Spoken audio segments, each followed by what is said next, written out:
everybody, and welcome back to Books and Things with Joan. I've been away for 2 weeks, and it was an undesired break, but a necessary one. And I'm so happy to be back. I just looked at my subscribers and I was like, I have 66 people, and in my mind, I'm like, so 66 people are expecting me to pour out content. I know some few people be like, it's just 66 people, but for me, it's a big deal. It's a very big deal, and I thank each and every one of you who keeps coming back every day to watch and listen to what I have to say. It means a whole lot to me, and thank you. Let's get into the video for today.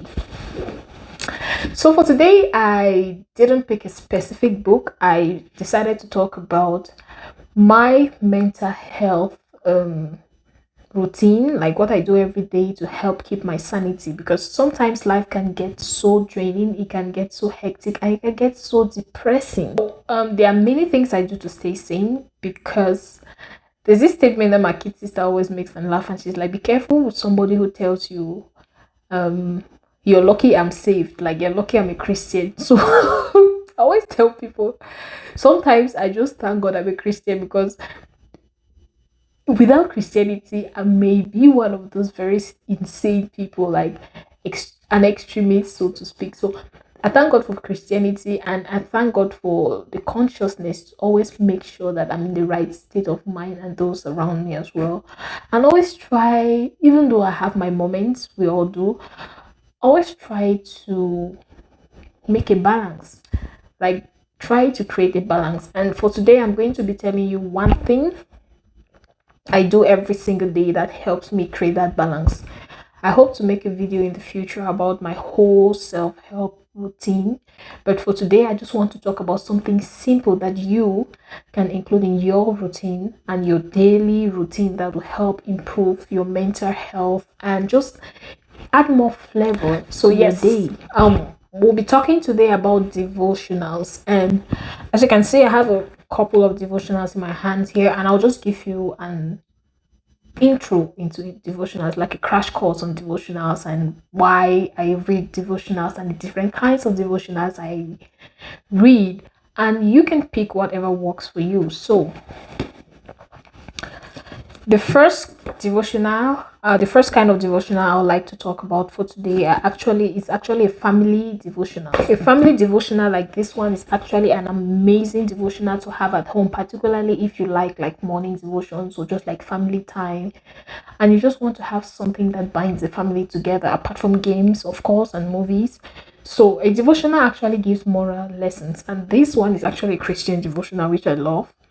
It's by Josh McDowell's, and it's one of the first family devotionals I stumbled on when I got here. And it's very simple. It has every day you have a Bible reading, and you have like a short story that tries to interpret the reading, and it's very simple, particularly for little kids, so they can understand what the lesson is about. And it gives you like every day you have like a discussion topic and a to-do list for that day. I have to have this devotional in my family. It's a must-have, if you ask me. It's important for children to learn from a young age how to read, and devotionals are actually very simple ways to just introduce them into more mature reading away from the second devotional that I read last year, and it's one of my favorite devotional. My husband actually got this for me, and it's A Woman of Purpose and Power by Miles Monroe. Now, this is a devotional for women, and this is another kind of devotional that you can read. There's a devotional for family, there's another one specific for women, and this is for every woman.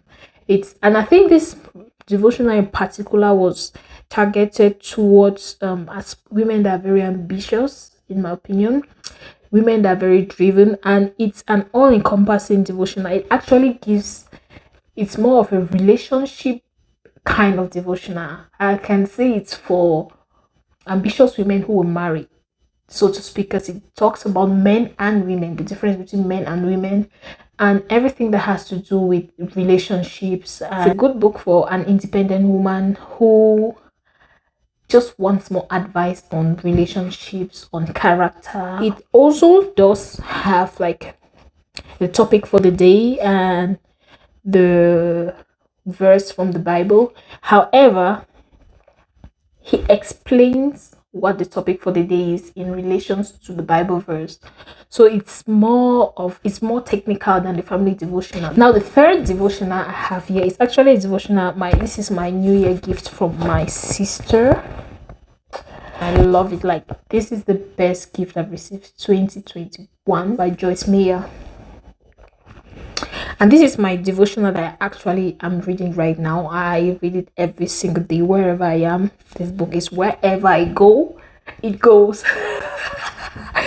It's actually 365 the daily devotional, and it's a really, really, really good devotional, guys. If you are a lady and you're looking for a devotional to just start your day, this is the devotional to get. It has like different weeks have like their themes. So for instance, this week 18, which is just a few weeks. Yeah, I'm on week 18, and it's just on, like you can see, it has May the 3rd. That's where my flipper is on May the 3rd. And every single day I go through this devotional. Every single day, it's just something that it's become a part of me, and that's how. So now that we've spoken about the different devotionals I read, let's talk about why I read devotionals. First reason why I read devotionals every day is because you get to start your day with a renewed perspective. Have you ever woken up in the morning and you just feel down? You're down, you're bitter, like it feels like you woke up on the wrong side of the bed. The first thing I do when I wake up in the morning, 95% of the time, is I read my devotional. Like, particularly on those days where I feel like I'm grumpy, I do nothing else. That's the first thing I do. I pick up my devotional and I just dive into the word for the day, and it just gives me a new perspective. Like, I have something to think about, I have something to walk through out the day, and it's just, for me, it's very appeasing. Like, the second thing devotionals do for you is that every day it gives you a challenge, and it gives you like a word of caution. For instance, if you have like anger issues, unforgiveness, you're battling with self-doubt, you're battling with any issue like relationship issues, sometimes, not all the time, but sometimes you just stumble on a situation in life that day that reflects the devotional you read. For instance, you read a devotional on anger and how to be calm and all of that, and throughout the day people piss you off real bad, and you just have to go through the devotional and remember what it said. It's like an unconscious training that you have, because you're like, what did I read this morning? What did it tell me about so and so circumstance? What can I do to overcome this circumstance this day? And it's like a check. Like, it's like a character check every day. Now, the third reason why I love devotionals is that it's a form. First of all, it improves my reading. Like, in a day, I cannot say I don't read, because I actually do read a devotional every single day, and it's a form of improving my reading. And secondly, it builds your mind. It builds your mind, it builds your vocabulary, it builds your confidence. It just builds you as a human being. It cannot be underestimated. Its power cannot be underestimated. And for me, every single day it builds my mind, and I know it does because I've changed over the years. I'm not who I was 2 years ago before I started taking my devotions seriously. So yes, it's something that is really, really helpful, and you should try it sometimes. Get whatever devotional you want. There are also devotionals available for free online. I know Joyce Meyer has free online devotionals, and many other authors have free online devotionals. So devotionals are my first way to stay sane. I'm not perfect. I actually get insane sometimes, but they keep me in check, so to speak. And you can tell me which devotionals you've read. Share with me in the comment section. Till next time, have a great week and happy new month of May.